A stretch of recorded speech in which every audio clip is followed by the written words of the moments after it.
Hello friends, welcome back to the many video guys and my YouTube channel guys. Today friends we are going to go about guys Poco mobile setting, and today video title is guys how to hide notch in Poco mobile.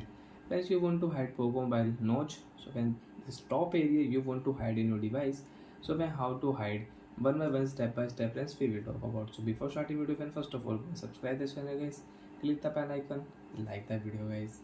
Friends, open your phone's setting to hide notch. After phone settings, friends, you can see this type interface in your Poco mobile. So when your Poco mobile, scroll it, and friends, open your Poco mobile notification and control center setting.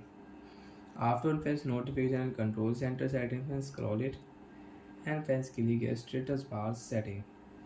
After status bar setting, friends, you can see this type interface. Friends, you want to hide battery percentage, you can hide battery percentage, and you want to show battery percentage on your status bar, you can show battery percentage. And friends, you want to show battery percentage inside the battery indicator, so you can show.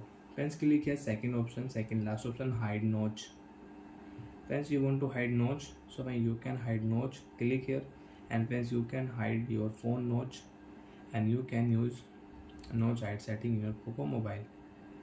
So friends, your phone screen will show this interface, and guys this top area will hide. So like that friends, we can hide notch in Poco mobile. And friends, you don't want to hide notch, you want to unhide notch. So when again open your phone's notification setting, then status bar setting, and friends you can unhide notch from here. Friends, click here don't hide, and friends you can use full screen. So like that friends, we can hide notch, we can unhide notch in Poco mobile. So bye friends, thanks for watching the video. I hope friends you understood how to hide and unhide notch in Poco mobile. Bye friends.